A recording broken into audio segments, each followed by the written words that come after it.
The city of Itajaí bade a fond farewell to the Volvo ocean race fleet after a long but nonetheless hectic stopover in Brazil.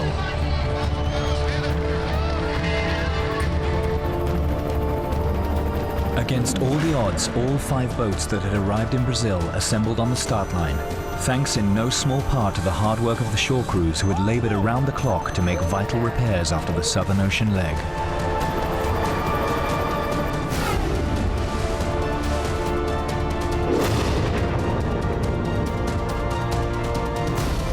Hopes were high that Leg 6 would prove less damaging to both boats and bodies, with the fleet heading north, hugging the South American coast before threading their way through the Caribbean islands and on to Miami. A journey of 4,800 nautical miles. We're actually going to have some good sail on this leg. Can't wait to see everybody in Miami. Leg 5 winners Puma Ocean Racing made the best possible start on their homeward bound mission, leading the fleet out into open water. Brazil has been very, very good to us. First one in, first one out. Really good start, great crew work. Of course, it's always good to go home. And 20 knots of breeze, going 23 knots, and beautiful, beautiful day.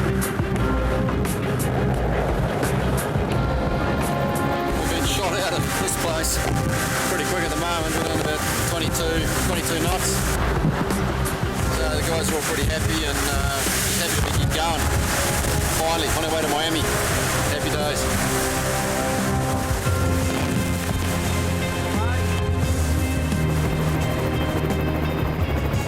Happy days indeed. The conditions ensured no chance of a gentle introduction to the leg for the fleet.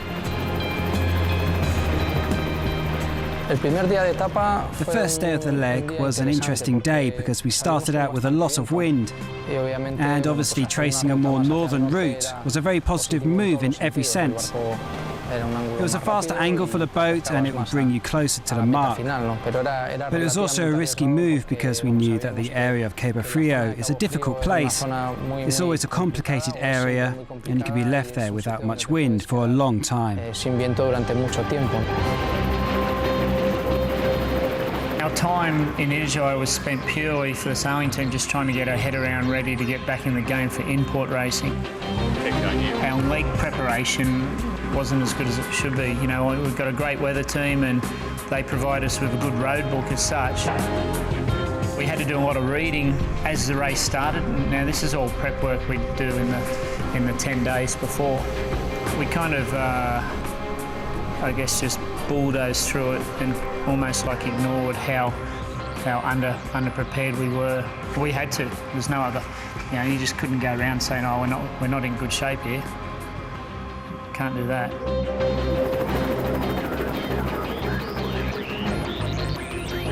Made quite a conservative start to the leg, chose to go on J2, which meant potentially that was going to be a little bit faster.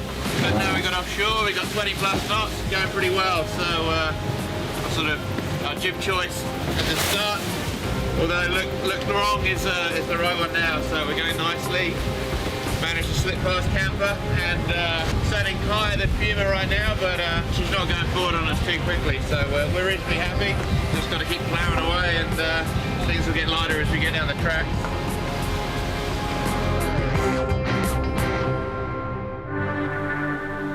The tactical option in play was the inshore route versus the offshore route, which caused an immediate split in the fleet. Essentially, there's a wall of current, of known current, going down the center of the race course, and you can do one of two things. You can go out and around it, or you can go up the shore and try to avoid it that way. Camper with Emirates Team New Zealand and Abu Dhabi Ocean Racing both opted for the potentially more risky inshore route. Telefonica and Groupama headed offshore, leaving Puma very much in the middle. Ourselves and Camper ended up sailing a bit lower and closer to the coast, and the other guys sort of stayed a bit further offshore. And you know, one thing that's always really surprising with these boats is how quickly you'll suddenly create a massive separation. You think you're only sailing a tiny bit lower, but all of a sudden in 6-8 hours the boats are 50, 60, 70 miles apart. It all changes really quickly. It was easy to make miles to the mark early by sailing lower and closer to the coast. but you're putting yourself at a potential risk. And the way we balanced it out was the risk. The potential risk was higher than the potential gain. We were happy to give away a few miles here and there to people who wanted to cut the corner, basically, against the potential risk of getting stuck there, not for hours, but for 10 hours or so, which is historically what can happen. We've got Abu Dhabi and Camper well inshore, and Telephonic and Group Armour just offshore from us. We've sort of cut the corner a little bit, not as much as Abu Dhabi and Camper, but cut the corner around some bad current. We got through the current in decent pressure, and we could outweigh it a little bit. So yeah, we've cut the corner well on Telephonic and Group Armour, and we'll know by later tonight how we've gone on the guys inshore. They've got a risky option in there, but we'll see that there's no pretty way to get around this particular corner at the moment. Everyone says, you've got to be set up in the east, you've got to be set up in the east, whereas we thought you need to be set up in the north and the east. If you can't win the east, try and win more of the north. We tacked essentially to the westernmost of everybody, and Abu Dhabi were there with us, and we were happy. Like, this was, believe in it. This is what we're going to do. Pretty close proximity to Abu Dhabi, and you can probably see them just behind us here now. We've managed to sort of wriggle around them a little bit in the lighter air. The guys have done a nice job during the day. Just had a little rain cloud to contend with, which worked out all right for us. It seemed as though the potential risk of lighter conditions inshore had failed to materialize. Both Camper and Abu Dhabi content with their position on the track. But it wasn't just the competing boats causing problems. There were other ocean obstacles to negotiate as well. Far in the distance, an hour ago, we could see a little black spot on the horizon. And over the last hour, we thought it was getting closer and closer. From very, very far away, we saw this square sail. How on earth have Puma got through it? They should be over there. We continued to trim and we continued to optimise as much as we could and get every last little bit out of the boat. Slowly and surely, Puma Ocean Racing came closer and closer to us. We're doing well. We're coming up to them.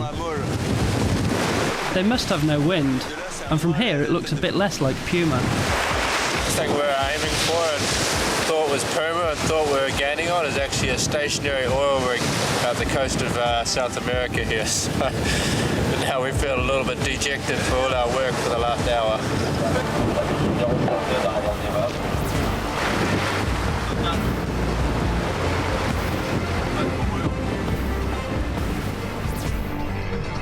Back inshore, Camper and Abu Dhabi's good fortune was about to change. 42 degrees, 36 minutes west. This is the seismic support of God vessel Ocean Explorer calling you on 16. I have an important safety message for you. You're steaming towards danger. Please respond. Yeah, go ahead, Ocean Explorer. Yeah, just for your information, we are 6 miles straight ahead of you. And we are towing capers. We have 5 nautical miles of seismic capers behind us. And at the moment you are heading straight towards them. This is a seismic vessel with 8,000 metres of cable out the back on the surface. And these are 2 guard ships, so we're in conversation. Basically, if we don't get across their bow, they can't stop.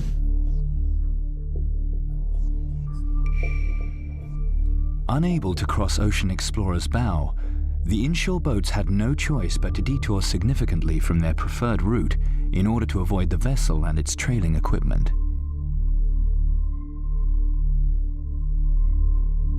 We're going to lose 5 miles here to the other guys, but no choice.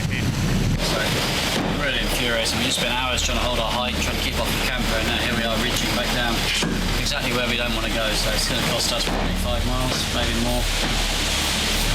But I guess this is what happens at sea, and just very frustrating. All you hope is that the race won't come down to the wire and it'd hinge on something like that. Meanwhile, in the middle of the fleet, Puma was a very happy cat. Chumam? Well, it sort of happened the way we were hoping for. We managed to stretch out on the guys. We got into this better pressure than the guys behind us. The two guys that are on our side of the course. And we gained on the guys in on the coast. It's Camper and Abu Dhabi. Now we have a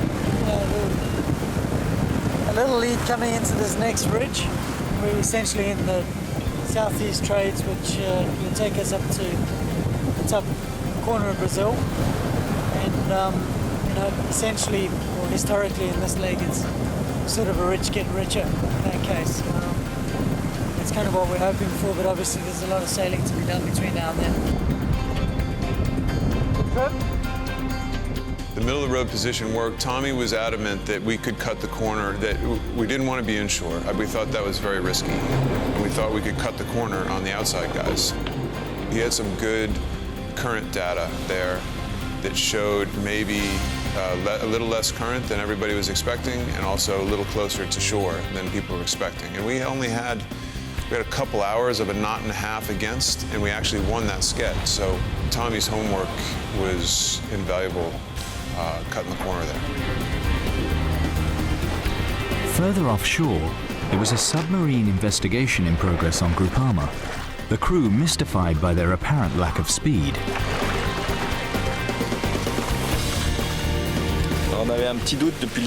There are a few things that we weren't sure about at the start. We were having issues with our speed, and so we wanted to check some of the hull.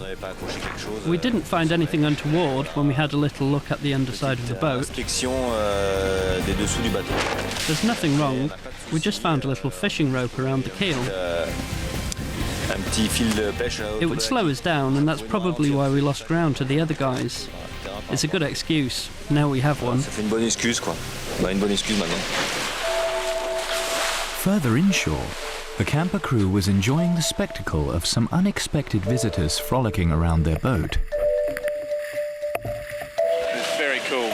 I don't think, as long as you live, I don't think you can end up putting a smile on your face when you see them. They're just amazing.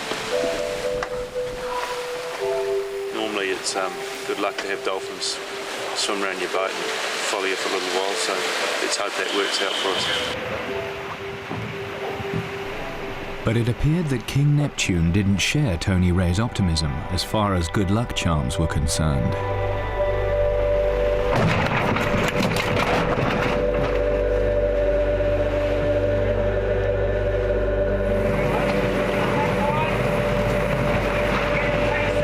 Big bang, and I think you had something go faster around your leg. It's bad because the sails fly out with ropes attached to them, and I know I was jumping up and down the air because I had stuff around my feet that was moving fast. You just put the tip on it, it's not the tip that's broke. So now we just got to put a new line in and recheck out the system. We made a mistake for that rope to break, and that's just stuff you have to avoid. It's the first time. I think it's the first time I've ever broke a rope on board the boat.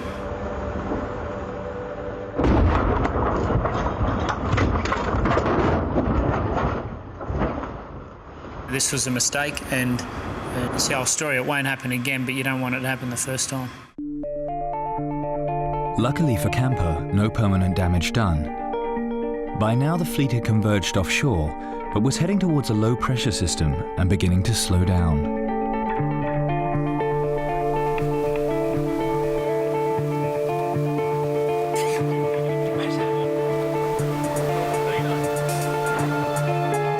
It's remnants of an old front that is stalled, and it is a brick wall. It may as well just be a brick wall here right now, not letting anybody through. So hopefully first one in, first one out, but you never know with these things. Somebody just could go punch it on through, and we sat parked for a good solid hour and a half. It's funny, when you're behind, you take on the mentality of, hey, there's going to be a restart up ahead, it's cool, everything's good. When you're ahead, you take on the mentality of first one in, first one out. We gotta punch through. We know the accordion's going to squeeze into us, everybody's going to be right there. Let's be the first to punch out. You know, everyone's sort of kind of hitting the wall together, and quite often the wall isn't sort of north-south, it may be skewed to the racetrack. So, and we were at an end of the trough where if we break through, we actually have a slight jump just in that fact alone.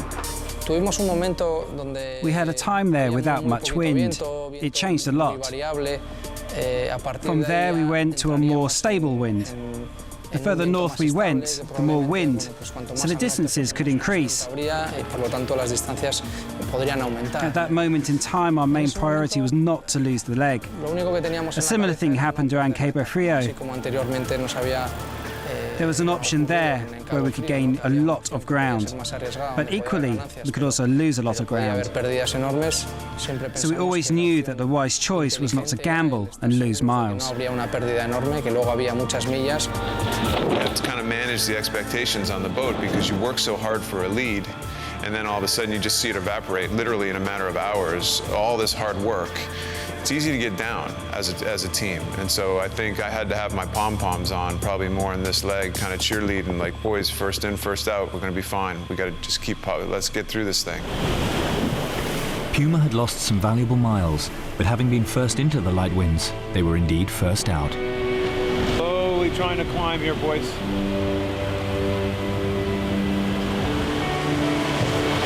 As we approach the shore here at Recife, which we're right off of right now, we knew the breeze was going to crap out, which it did, and we sat around drifting for quite a while.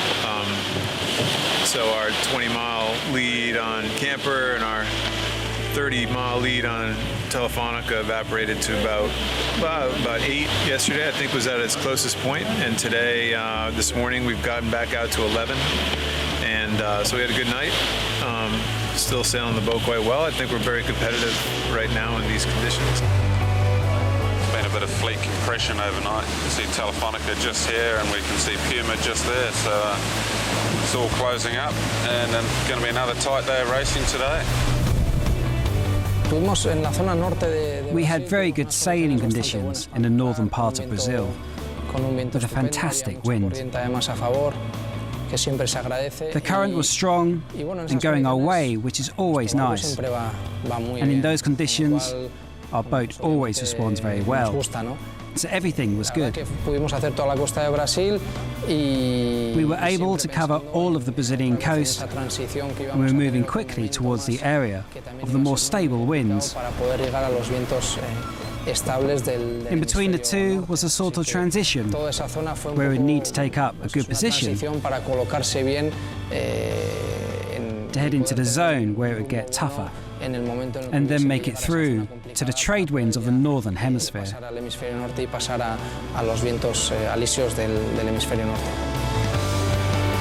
Camper was coming up behind us in conditions that really suited them. Light air downwind. They're a pretty slippery boat, and we've all got slightly different sails. We're very limited in the sails we've got, so there are times where one boat's just got a better setup than another boat. We were keen to be inshore there for the corner. There's some very good current, which helps us around that corner, and the Doldrums crossing was always looking much better in the west, so we were keen to lead in that direction. A lot of this is going to be what the tactics are after we get away from the coast of South America, and we got a guy who's going to be close. They're going to be 4 or 5 miles away once we all jibe, and Telefonica is only 10, 11 miles back or something like that. So we can't concentrate on anything but doing the right thing for ourselves.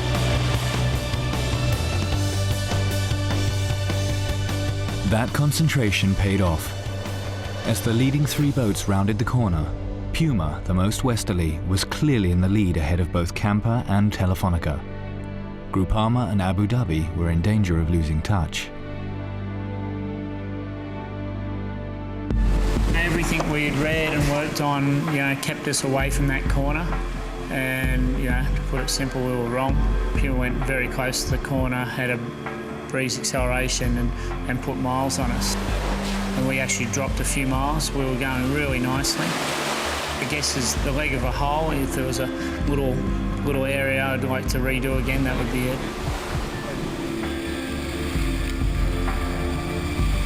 We probably delayed that jibe toward the coast, maybe a hair long, but we played a great shift in there, got the shift, went, and then we set ourselves up for the next couple days of more pressure. And the guys who jibed early outside of us probably gained a few miles early on the sked, but as the days went on, that stretched out to one of our bigger leads. I think that was a 19, 20-mile lead at one point, and we were going good. But as was the theme in this leg, all good things come to an end, and sure enough, we get slow and the breeze fills in from behind, and here they come. And boy, did they come hard. They came hard. All the time we had clear blue sky, flat water, and breeze where you could go quite fast for the amount of wind there was. Conditions that these boats really like. You're going 20 to 40% faster than the wind, which sounds bizarre to people who don't understand sailing, but they're wonderful conditions to sail. That was the seriously cool part of the race where we had almost each boat winning a sked, or to be back and forth of us and Puma, and distance to the finish were like within, I don't know, 3 miles. Yeah, for 6 hours we've averaged over 20 knots with mileage. At 1 or 2 stages there, we're going right. It's too much sail area. Like we had the masthead zero up, going right. It's too much. Not about to change. You know, we weren't about to do a sail change and drop 7 miles. We were going right. We'll tough it out. Maybe lose a mile this sked. The boat was on its limit, and I was kind of thinking, you know, someone's going to break here, but that's what it takes. With the 3 leading boats clear, further behind, Abu Dhabi and Groupama were in a two-way battle of their own. By the time we sort of got up around the top corner of Brazil, we were sort of off downwind, and now the leaders are stretched a bit, so we were hoping there'd be some compression in the doldrums and a chance to catch up. And then we also had a little eye behind because Groupama was going quite well. I guess they weren't pressuring us up too much at that stage, but with so much sort of reaching and downwind stuff to come, we also sort of had an eye on what was going on behind us as well, and hoping we'd be able to keep them at bay. Despite being chased hard by both Telefonica and Camper, leaders Puma were determined to pacify King Neptune as they crossed the equator, no matter what sacrifices it took on their part. It's obviously well documented that sailors or racers are a superstitious group, and we are certainly no exception. And our failings on leg 1 to supply the proper etiquette, you know, the proper cocktail to King Neptune going across the equator certainly may have cost us, at least in our minds, you know, with the mast falling over the side. So we weren't going to make that mistake again. So King Neptune is fully intoxicated by the time we get through. As are maybe possibly half the team, for all I know. You know, it's just good team building, kind of quality. It's quality time. We'll get yelled at again. Boys give the ball. Overnight, just to the north of the equator, the teams hit the doldrums, and once again the gaps between the leading 3 boats began to compress. Oh, we can see Camper behind us. They came into us pretty heavily most of through yesterday, and just as we hit the doldrums here. Today, hopefully, fingers crossed, in the next few hours we pop out of the doldrum area and hit the trade winds and get going, and hopefully we can get a little extension again. Now all of a sudden we're getting into a little more unstable weather, and clouds are starting to make a really big difference. Clouds are different on every single day, every single night. Some are good, some are bad. All these low clouds bring some form of energy, whether they look dormant or not. Very often, these big clouds are kind of sucking clouds, which are kind of literally in layman's terms, taking the wind right off the ocean, pulling the wind off the ocean, and then you get clouds that have some sort of rain blowing out the front of them, and those are blowers. You know, suckers are blowers. I think they did. We've been gaining pretty well on them for the last part of the sked. So now they've matched the sail change. So now it's a question of who has what size zero, what boat's in the sweet spot a little better. We could be on this sail now for 2 or 3 days, hopefully, as we get into the trades.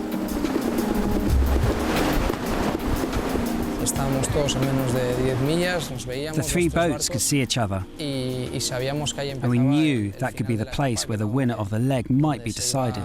And from then on, all of the boats started taking tactical decisions, knowing that we were heading into a transitional area that would be very hard with not much wind, and we knew that would be the hardest part of the leg that remained. So we all took up the positions that we thought would be optimal to cross that difficult area.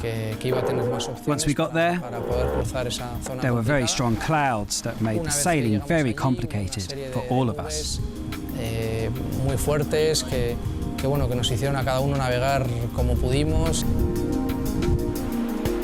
Behind the leading trio, the battle for fourth was hotting up.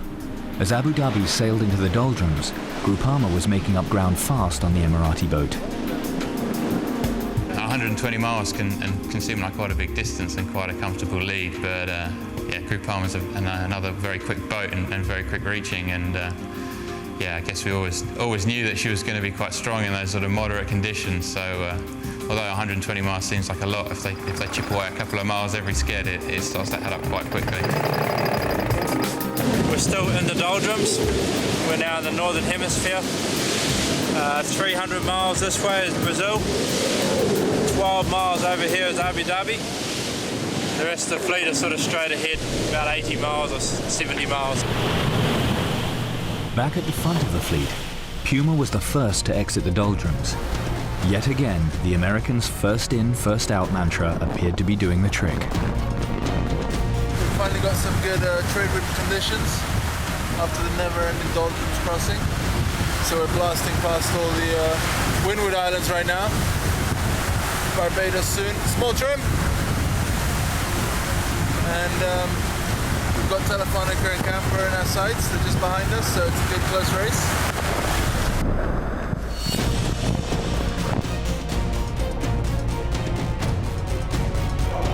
We're doing, here's a good one, 26, 27 for the spray, probably averaging just over 20, so we'll be all on between the 3 of us for who gets the longest run this trip, but it'll happen through this next 24-hour period, may not? Trades have actually kicked in stronger than predicted, so we're sort of averaging 22 knots and obviously first up at 29.30. So we got lots of big sails up at the moment, masthead zero, storm jib and a J4, so a bit over 500 square metres up forward. We're going to have 2 days of this, so it's about just sort of still being there at the end of the 2 days. The pace of the entire fleet was increasing steadily as conditions continued to improve. But Abu Dhabi Ocean Racing was coming under increasing pressure from the charging French boat. We started to feel that we were sort of struggling a bit for pace. We had a period where we sort of seemed to be in less wind than the other guys. We were in less wind than the boats at the front, and Groupama had more wind behind us, and we were sort of bleeding miles each sked, and it was quite difficult. It was, it's kind of tough when everyone's around you going faster and you're sort of wondering why you're not doing so well, and we knew those guys were going to be quick and just kind of had to accept that, so we ended up sort of maybe sailing a slightly lower road in the hope that it would give us an opportunity to sort of be in a good position when we got further up in the Caribbean, and the boats would have to start jibing down. Abu Dhabi behind us now, and we're further north, and that's good. The other guys got into the trades a little faster than we did and have extended a bit, but that's expected. And this morning here we are, a little more pressure, so we will have what they have now, and we just have to start going faster than they've been doing.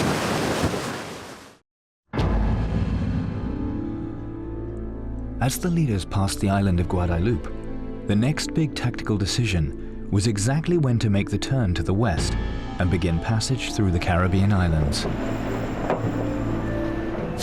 light, and both models naturally completely disagree. One jibes and goes in through the islands, and the other continues on. And what we're experiencing is a blend between the two. So we've got the pressure of one and the shift of the other. What we'd like to have happen here is to get a little header, and then we can happily be on this jibe for quite a bit longer. I don't think there was a huge amount of strength from anybody which way to go there. It was more so about doing the best you could with the side that you had. There are times to cover and there are times not to cover. That was a time where there was no rhyme or reason to the weather, so if you didn't just play the breeze you were in, kind of love the one you're with, then you were done. If you ever tried to cover there, you were done. So there, all of a sudden, us and camper are a mile apart for days and days, and after 2 skeds, we were 100 miles apart. This is where it gets a little bit interesting because there's a bit of jibing involved, and one guy may end up under a cloud with some decent breeze and somebody else may end up parked up. Who knows what lies ahead, really. We're hoping we get out of this cleanly and back into some decent breeze.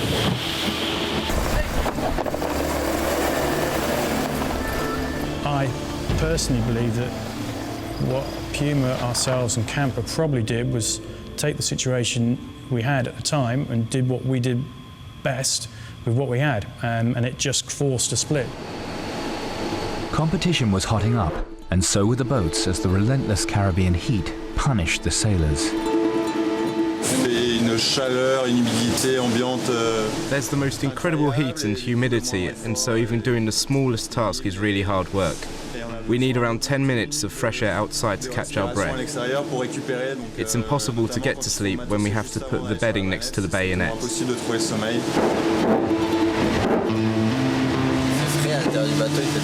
It's nice and fresh inside the boat. It's 35 degrees. It's ideal. There's a lot of comings and goings. We bring the bedding down here. We go back and forth, and there's a lot of noise. You have always someone next door you, sleep with you, or someone's foot just next to your head. So it's very compact living. Just behind, Abu Dhabi Ocean Racing was also feeling the heat. But it's never too hot for a little bit of mischief. On days like this, the tropics, the water temperature is over 30 degrees Celsius. It's key you get the hydration up. But for one crew member, there was something fishy in the water. Yeah, we're worried he's low on his fish oil. There's lack of vitamins out here, so we're helping him.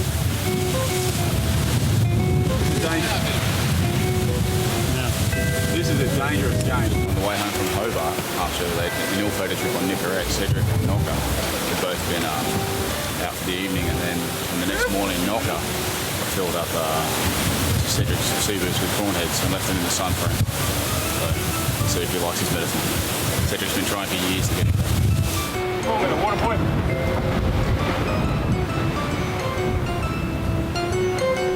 Oh!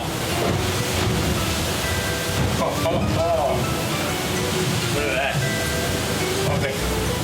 I've been got. That is a flying fish in there, my friend. Ain't like flying the culprit. I'll be launching a Royal Commission into this. A little bit of marinade in my drink bottle. It'll be a Anthony Rossiter Royal Commission who committed this dastardly deed. Who committed this dastardly deed? Back at the head of the fleet, the eagle eye of campers Will Oxley had spotted a potential shortcut amongst the islands.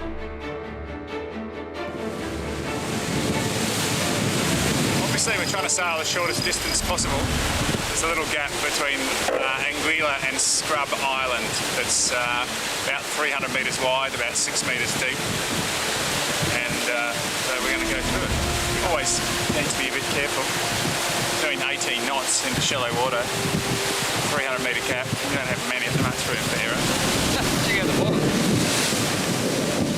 Yeah, it was pretty cool, you know, and going through there at 20 knots as well with pace, so it was good. Will, you know, has a good handle on all the charts, everything, spotted that gap, otherwise it would have been, we would have had to go 5 miles further up, sail change, so it's good. The word island hopping was used several times. You know, one of the islands we picked up a sea breeze late in the day. That's how light it was. You know, like normally these boats, you know, we knock out a 400-mile day, and some of these skids were just unbelievably slow in the light air from everyone. Undoubtedly, Camper had saved themselves a little distance, but after their short diversion, they were soon back in company with Puma. Sure enough, we come back together like a day and a half later, and there they are again. You know, it almost was a net even for a 100-mile split. Come back together again. I think the lead was like 8 going into it and 7 coming out of it. It was almost uncanny. I was blown away that just again, it shows 2 really well-sailed boats at this stage doing the right thing. When you're in those different conditions, you can expect one boat to gain or lose, you know, a significant amount of miles, but not for a growing period of time. The odd thing about this situation is, having been 20 miles apart, we lost 80 miles in a matter of a day or so, which, you know, we really were in the wrong place at the wrong time, but it wasn't something that you could have predicted. Every once in a while, the Volvo Ocean Race sailors are treated to a privileged view of a natural phenomenon, and the spectacular supermoon was truly breathtaking. We've barely seen the moon on the lake so far, and it's great because we can see it. And it's almost as light as daytime now. It's as if we have friends above our heads.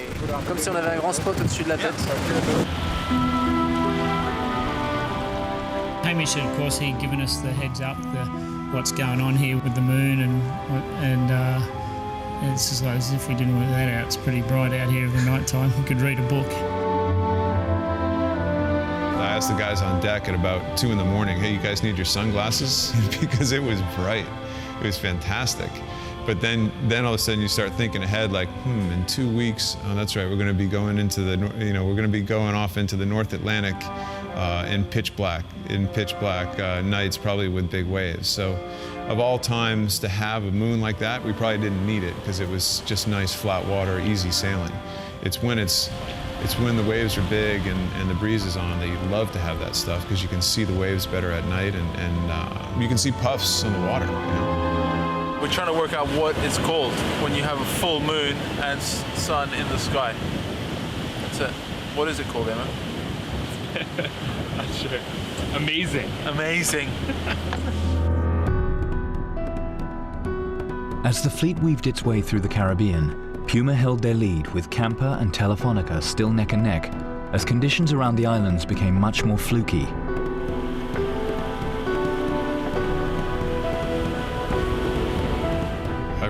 For some reason, read a lot of Hunter S. Thompson when I was in college. I don't know why. People can draw their own conclusions, I guess. But I think he said, when the going gets weird, the weird turn pro. And the going got weird. There was a huge low to the north that essentially shut the trades down, and we all, as a fleet, had to adapt. We were slightly further to the north than Camper and Puma, 20 miles, and suddenly run out of wind, literally stopped dead in a blue, clear sky, stable environment, and within hours it was clear that we weren't going to get out of there quickly.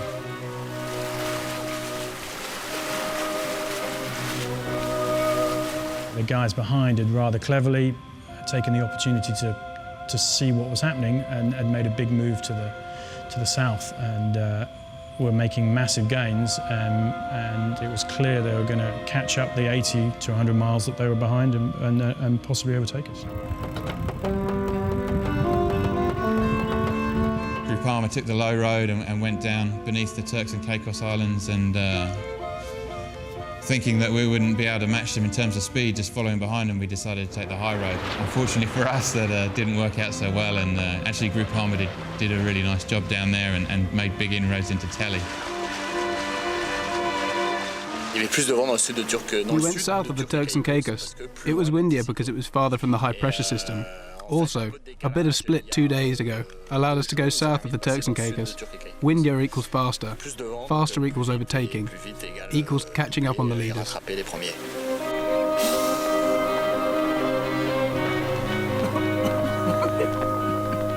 Miserable. I mean, there's no two ways I can describe it other than this is about as bad as it gets. We've gone from being comfortable and being in front of our closest rival to being possibly last and our closest rival in front of us. It was a very uncomfortable, not a pleasant situation.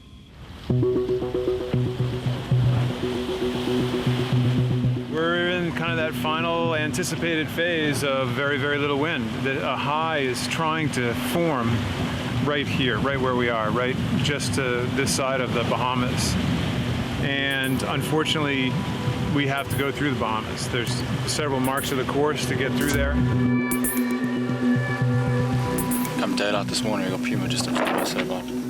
As of this morning, they were 17 miles ahead of us, and now it's about lunchtime, so they lost probably down to 8 miles now. So we're slowly catching them, but the breeze is just a complete shutdown. So we literally have next to no breeze whatsoever, so it's just a drift off at the moment.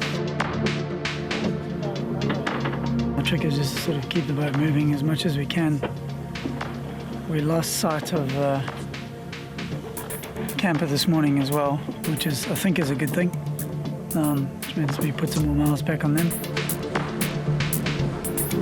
We've still got to chase down Puma. They snuck away a little bit. They got lucky with a little bit of pressure. So they put another couple of miles back on us from this morning. So that's tonight's mission. Track down the cat, get it. Grab it by its tail, swing it around. It's funny, feeling like you're hunted or feeling like you're setting the pace, it's fleeting. You know, there's hours where you feel like you're the pace setter, life is good. There are hours where you can feel, you know, the tiger in the bush ready to pounce. With Telefonica now trailing Groupama, the Spanish boat was fast running out of options. But when the French decided to take the southerly route around Cat Island, Telefonica sniffed an opportunity. Priority number one, not going to last place, trying to keep one boat behind us at least, and priority two, trying to catch Groupama. We've got Telefonica, who went the other side of the island, of course. They had to try another option. We will go with what we've got to try to protect our third place. So there we are. We've got to remain calm.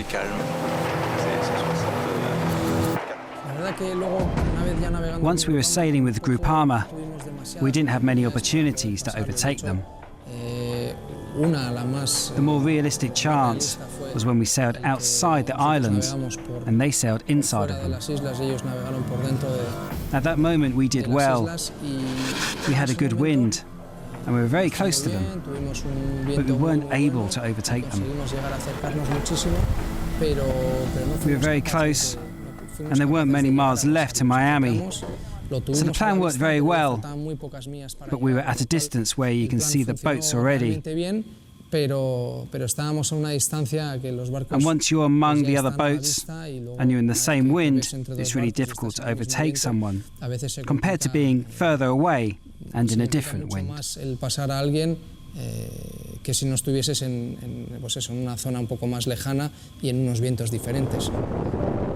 As the final day dawned, the leg was far from over. Wild weather offered plenty of opportunity for a last-ditch camper challenge to the leaders' Puma. As usual, as we approach coastlines, everything changes. We were due to be reaching along here with a masthead 0 nice and fast, but we're basically on the wind with a J1, which should mean we might take a bit of a bite out of Puma. So like this stuff is just never over until the big girl sinks. So, you know, we just keep chipping away. I think we're down to about 12 miles now. I can't see them yet, but hopefully very soon. Just coming up to, I guess it was a Great Isaac marker, which is the last mark of the course before the finish. We're about 50 miles across the Gulf Stream to Miami, and yeah, boys are pretty keen, very keen to get there, for sure. After passing Great Isaac, the final waypoint, Puma Ocean Racing could have been forgiven for thinking that the leg victory was in the bag. However, there was one more significant challenge ahead. We're pointing at the mark at the moment, but between us and the mark is the Gulf Stream, which will have, you know, up to 4 knots of current in it, setting us sideways. So we're going to get swept downstream. That was terrifying. You know, a 10-mile lead or something going around that corner, a 10-mile lead. That's nothing. They're just there, about 5-6 miles that way, the upwind a bit, but we've closed it up a lot. Puma opted for a defensive move by turning south first in an effort to reduce the amount of head-on sailing into the Gulf Stream. We've just been working ourselves into a safe position with camper. We've given up a few miles since rounding Great Isaac Light. I don't know how it looked on paper. I bet you we drove our fans crazy on that one, but essentially going around the mark and throwing away your entire lead to beat south in order to get upstream of your competition.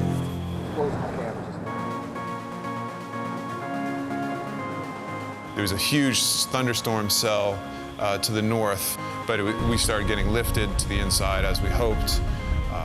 Camper essentially disappeared onto the horizon. Our move had worked. For the second consecutive leg, Mar Mostro crossed the line at the front of the fleet.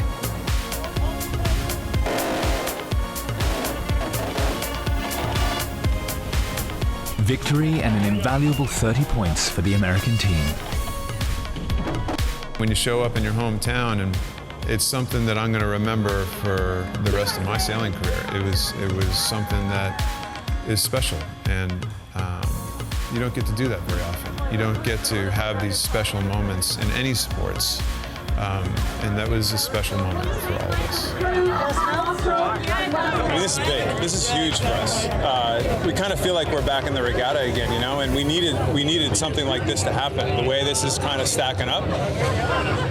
There were so many times we could have blown this race, and this team refused to, and that's a huge credit. We have come a long way. Just over an hour later, Camper crossed the line in Miami, claiming a crucial 25 points in the process.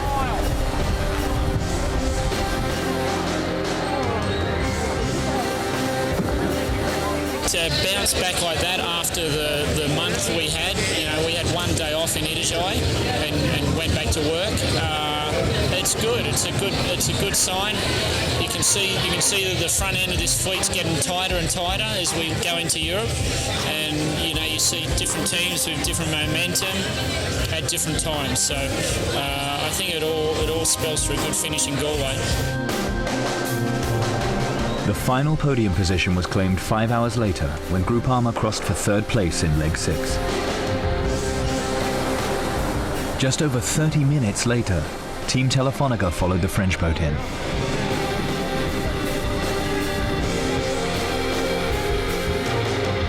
And as dawn broke over Miami, Abu Dhabi Ocean Racing became the fifth boat home as leg 6 of the Volvo Ocean Race drew to a close.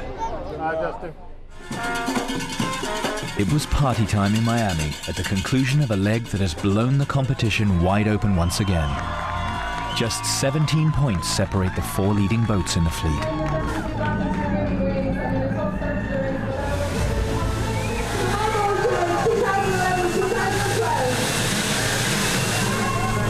As for Team Sanya, after shipping their boat to Georgia for repairs, the Chinese boat was on its way to Miami to complete the fleet once again. It's nice to be back on the boat, nice to be with the guys, and it's awesome to be back in it. Saying goodbye to the family. It's a little practice for next week, so all good. So the fleet becomes 6 once again. And with 3 legs left, it really is anyone's race. We realised the significance of it. Basically, looking at the points, we're still in the lead, but by a small margin, and it's kind of bunched the whole fleet together, which might make it more interesting for people outside, but it certainly makes it harder for us to do our job. Now is the moment to press on. We're getting closer to the end. It's the moment of truth. It's like during the Olympic Games when you have to win the last regatta in order to win the Games. And that is where you have to rise to the occasion. You have to show your talent. You have to give it everything to win. You have to go out there and beat your rivals. And that's that.